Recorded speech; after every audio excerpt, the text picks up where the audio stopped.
मंदभागी खबर हरियाणा तो आ रही है। नूह जिले दे विच डीएसपी नूं मौत के घाट उतार दिता गया। DSP Surinder Singh mining mafia के शिकार हो चुके हैं। डीएसपी सुरिंदर सिंह ते डंपर चढ़ा दिता है, जिस करके मौके ते ही डीएसपी सुरिंदर सिंह की जान जा चुकी है। दस्सणयोग है कि डीएसपी सुरिंदर सिंह की रिटायरमेंट होनी सी। सो रिटायरमेंट होनी सी, बड़ी जल्द वो तारीख मुकर्रर सी, पर डीएसपी नूं मौत के घाट उतारिया गया। So on duty deputy superintendent of police जिसनूं मौत के घाट उतारिया गया। हरियाणा दे विच माइनिंग माफिया दे वल्लों वड्डा जिहड़ा वो क्राइम किया गया, हीनियस क्राइम किया गया। इस तो बाद माइनिंग माफिया ते किस तरह की नत्थ पाउण दी कोशिश हरियाणा की हुकूमत करेगी, क्योंकि जेकर हरियाणा पुलिस ही सुरक्षित नहीं है तो पुलिस मुलाजम किस तरह अपने बलबूते ते रेड करन जाणगे। जेकर एक डीएसपी सुरिंदर सिंह रेड कर रहे हैं तो उन्होंने मौत के घाट उतारना, उस तो बाद किस तरह की कार्रवाई। अनिल विज कुछ कह रहे हैं, हरियाणा के वजीर सिद्धा लैके चलते हाँ, तो इस दे नाल ही वक्-वक् प्रतिक्रियावां आ रही ने। हरियाणा के वजीर अनिल विज इस मामले ते प्रतिक्रम भी देंगे, उन्होंने लाइव कॉन्फ्रेंस में लैके चलेंगे। पर इस मामले ते हरियाणा पुलिस ने ट्वीट करके की लिखा है, डीएसपी सुरिंदर सिंह नूं मौत के घाट उतारिया गया। ड्यूटी दौरान उन्होंने अपनी जान गवाई है। हरियाणा पुलिस बहादुर अधिकारी के दुखी परिवार के नाल संवेदना प्रगट कर दी है। हरियाणा पुलिस का ट्वीट है। हरियाणा पुलिस ने ऑफिशियल बयान जारी किया है। दफ्तरी बयान के विच कहा गया कि इंसाफ लई कोई कसर बाकी नहीं छड्डांगे।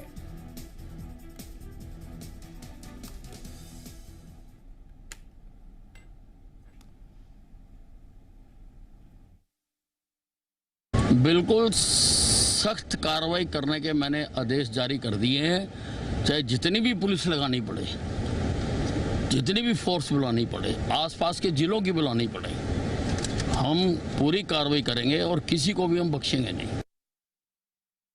माइनिंग माफिया बेकाबू होता जा रहा है। वैसे तो हरियाणा में सारा कानून व्यवस्था बिल्कुल चरमरा गई है। रोज इतने कत्ल, भाई विधायकों को धमकी, तो आज ना तो विधायक सुरक्षित हैं, ना पुलिस अपने आप को सुरक्षित महसूस करती है। और जब तक अगर यही सुरक्षित नहीं है तो आम आदमी कैसे सुरक्षित होगा। आम आदमियों का विश्वास उठता जा रहा है, तो सरकार को तुरंत ऐसे कदम उठाने चाहिए ताकि आम आदमी में विश्वास कायम हो और कानून व्यवस्था चुस्त दुरुस्त हो। ये 12/10 पर ये घटना हुआ था। शायद डीएसपी साहब को ये सूचना मिला यहाँ इलीगल माइनिंग हो रही, फिर वो अचानक चेकिंग के लिए आया। फिर उनको गाड़ी यहाँ रोक कर वो चले गया वो गाड़ी देखने के लिए। और इसका टाइम में पीछे से एक डंपर आया, डंपर आकर अनलोडिंग करता हुआ इसको टक्कर मारता हुआ आगे निकल गया।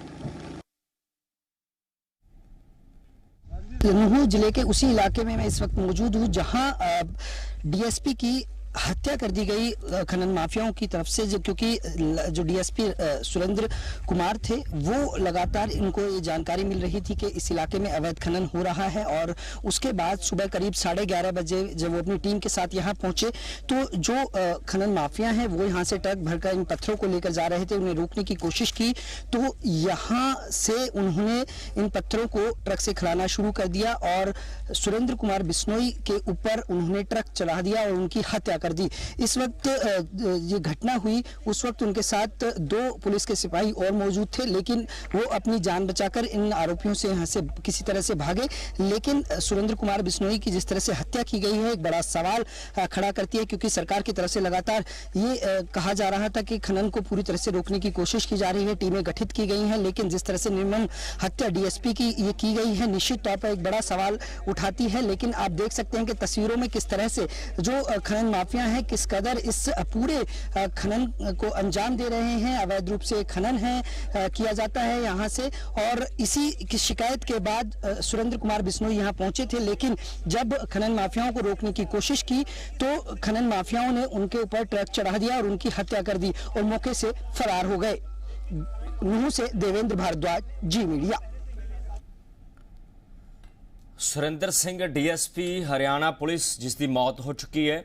इस मौत तो बाद हरियाणा की पुलिस ने एक दफ्तरी बयान ऑफिशियल स्टेटमेंट जारी की है। हरियाणा पुलिस के हैडकुआटर तो स्टेटमेंट के कहा गया, बयान कहा गया कि असीं इंसाफ दिवाउण विच ਅੱਡੀ ਚੋਟੀ ਦਾ ਜ਼ੋਰ ਲਾਵਾਂਗੇ, ਹਰਿਆਣਾ ਦੀ ਸਰਕਾਰ ਕਹਿ ਰਹੀ ਹੈ। ਦਵਿੰਦਰ ਭਾਰਤਵਾਜ ਸਾਡੇ ਪੱਤਰਕਾਰ ਫੋਨ ਲਾਈਨ ਜ਼ਰੀਏ ਸਾਨੂੰ ਜਾਣਕਾਰੀ ਦੀ ਸਾਂਝ ਪਾਉਣਗੇ। ਦਵਿੰਦਰ, ਅਹਿਮ ਸਵਾਲ ਇਹ ਹੈ, ਮੌਤ ਤੋਂ ਬਾਅਦ ਕਿਸ ਤਰ੍ਹਾਂ ਦੀ ਕਾਰਵਾਈ ਹਰਿਆਣਾ ਪੁਲਿਸ ਨੇ ਕੀਤੀ ਹੈ?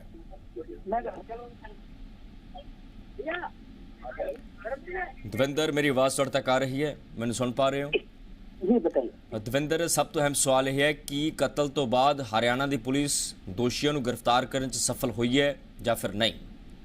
देखिए, बिल्कुल जिस तरह से डीएसपी की निर्मम हत्या की गई है उसके बाद से पुलिस में लगातार कोशिश की जा रही है, टीमें गठित की गई है, लेकिन अभी तक आरोपी फरार है। पुलिस का दावा है कि जल्द आरोपी की गिरफ्तारी की जाएगी, लेकिन जिस तरह से पहाड़ी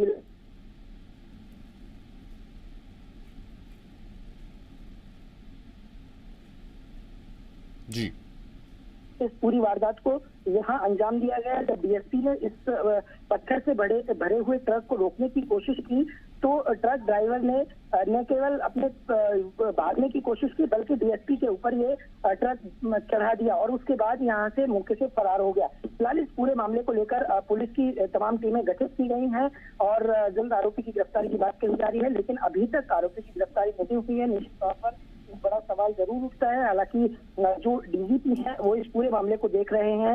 मुख्यमंत्री मनोहर लाल ने भी डीजीपी को इस पूरे मामले को अपनी देखरेख में जांच के लिए कहा है और फिलहाल देखना यही होगा कि आखिरकार जिस तरह से ये हत्या हुई है उसके बाद खनन माफियाओं पर नकेल किस तरह से कसती है, क्योंकि खनन माफिया लगातार इस तरह से अवैध खनन कर रहे हैं और न केवल लोगों का एक इलाका बल्कि इस तरह से अलग अलग जगहों पर बहुत बड़ी संख्या में खनन माफिया अवैध खनन करते हैं और यहाँ से पत्थरों की चोरी कर कमिश्नर तक पहुंचाते हैं। और जिस तरह से डीएसपी सुरेंद्र को शिकायत मिली थी वो मौके पर पहुंचे थे अपने गनमैन और एक सिपाही के साथ, लेकिन उन्होंने जब इस खनन माफिया इस ट्रक ड्राइवर को रोकने की कोशिश की तो उन्होंने उनके ऊपर ट्रक चढ़ा दिया। जी ਦਵਿੰਦਰ, ਮਾਫੀਆ ਕੌਣ ਸੀ, ਕਿਸ ਦੀ ਪੁਸ਼ਤ ਪਨਾਹੀ ਸੀ? ਹਰਿਆਣਾ 'ਚ ਬੀਜੇਪੀ ਜੇਜੇਪੀ ਦੀ ਸਾਂਝੀ ਸਰਕਾਰ ਹੈ।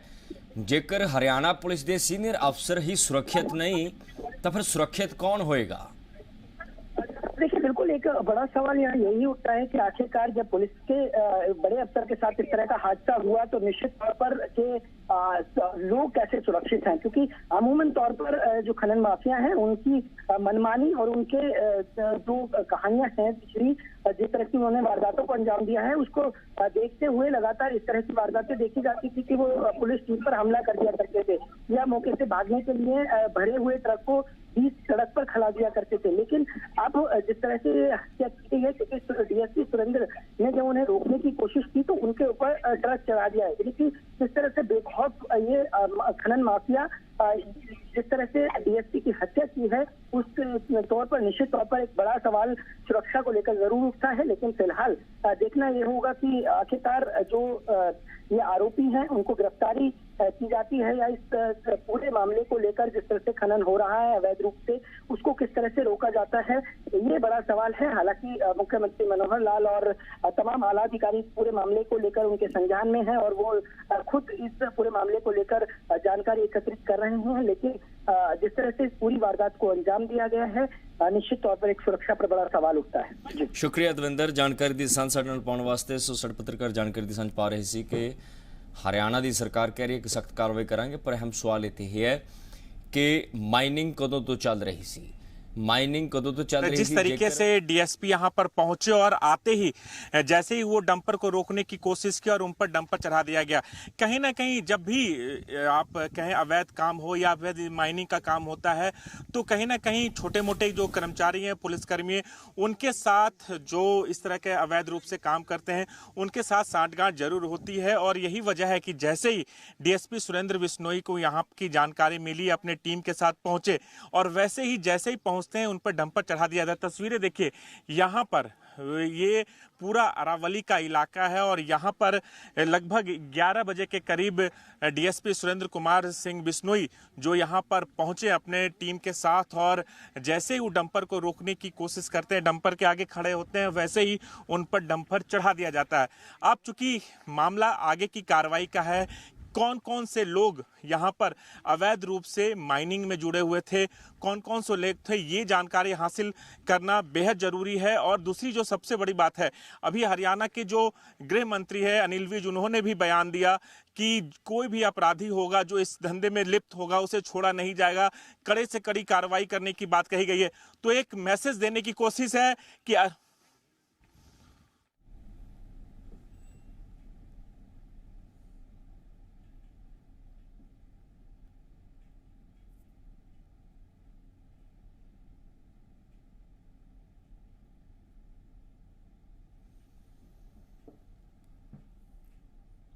सवाल बना हुआ, कहीं ना कहीं हरियाणा सरकार को एक मैसेज और एक नज़ीर पेश करने की जरूरत होगी, क्योंकि सुप्रीम कोर्ट के डायरेक्शन के बाद अरावली में अवैध रूप से खनन करने के लिए मनाही थी और उसके बावजूद भी यहां खनन चल रहा है।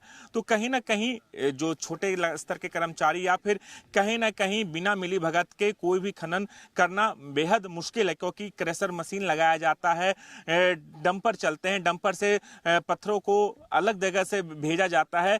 तो कहीं ना कहीं मिली भगत होती है। और जैसे ये डीएसपी सुरेंद्र कुमार बिश्नोई को जानकारी मिलती है, वो यहाँ पर पहुँचते हैं, कार्रवाई करते हैं और उन पर डंपर चला दिया जाता है। तो ऐसी घटनाएं कभी रेत माफियाओं के खिलाफ हम सुनते हैं, कभी अवैध रूप से जो माइनिंग किया जाता है वहां पर ऐसी घटनाएं सुनते हैं, लेकिन जब तक नजीर पेश नहीं किया जाएगा ऐसी घटनाओं पर रोक नहीं लगा सकता है। और यही वजह है कि आज सुरेंद्र सिंह को अपनी जान गंवानी पड़ी, क्योंकि उन्होंने एक कार्रवाई करने की कोशिश की, यहां पर रेड डालने के लिए पहुंचे। जैसे उनको जानकारी मिली, कहीं ना कहीं अंदर से लोग जो मैसेज है, जो मुखबिरी हुई है, उसके तहत आज ये सुरेंद्र सिंह डीएसपी ਦਾ ਕਤਲ ਕਰ ਦਿੱਤਾ ਗਿਆ। ਡੰਪਰ ਚੜਾ ਕੇ ਮੌਤ ਦੀ ਨੀਂਦ ਪੱਕੇ ਤੌਰ ਤੇ ਡੀਐਸਪੀ ਹਰਿਆਣਾ ਪੁਲਿਸ ਸੁਰਿੰਦਰ ਸਿੰਘ ਨੂੰ ਸੁਲਾਇਆ ਗਿਆ। ਹਰਿਆਣਾ ਦੇ ਵਿੱਚ ਸਰਕਾਰ ਹੁਣ ਕੀ ਕਰੇਗੀ? ਮਾਈਨਿੰਗ ਮਾਫੀਏ ਦੀਆਂ ਖਬਰਾਂ ਜੇਕਰ ਸਰਕਾਰ ਦੇ ਦਰਬਾਰ ਤੱਕ ਪਹੁੰਚ ਰਹੀਆਂ ਸੀ ਤਾਂ ਫਿਰ ਇਸ ਕਾਰਵਾਈ ਦੇ ਬਹੁਤ ਮਾਇਨੇ ਨੇ। ਇਹ ਕਾਰਵਾਈ ਤੋਂ ਬਾਅਦ ਸਰਕਾਰ ਹੁਣ ਕਿਸ ਤਰ੍ਹਾਂ ਮਾਈਨਿੰਗ ਮਾਫੀ ਤੇ ਨੱਥ ਪਾਏਗੀ? ਜੇਕਰ ਮਾਫੀਏ ਦੇ ਹੌਸਲੇ ਇੰਨੇ ਬੁਲੰਦ ਨੇ ਕਿ ਉਹ ਇੱਕ ਡੀਐਸਪੀ ਨੂੰ ਨਹੀਂ ਬਖਸ਼ ਸਕਦੇ, ਜਿਹੜਾ ਕਿ ਸੀਨੀਅਰ ਪੁਲਿਸ ਅਫਸਰ ਹੈ, ਜਿਸਨੇ ਪੂਰੇ ਇੱਕ ਸ਼ਹਿਰ ਦੀ ਇਨਫੋਰਮੇਸ਼ਨ ਨੂੰ ਮੇਨਟੇਨ ਕਰਕੇ ਰੱਖਣਾ ਹੁੰਦਾ ਹੈ, ਲੋ ਐਂਡ ਆਰਡਰ ਨੂੰ ਮੇਨਟੇਨ ਕਰਕੇ ਰੱਖਣਾ ਹੁੰਦਾ ਹੈ, ਪੂਰੇ ਮਸਲੇ ਤੇ ਪੂਰੀ ਤਿੱਖੀ ਨਜ਼ਰ ਰੱਖਣੀ ਹੁੰਦੀ ਹੈ। ਤਾਂ ਇਸ ਵਿਸ਼ੇ ਤੇ ਇਸ ਕਾਰਵਾਈ ਤੋਂ ਬਾਅਦ ਹਰਿਆਣਾ ਪੁਲਿਸ ਕੀ ਕਰਨ ਜਾ ਰਹੀ ਹੈ, ਇਹ ਵੀ ਅਹਿਮ ਸਵਾਲ ਰਹੇਗਾ।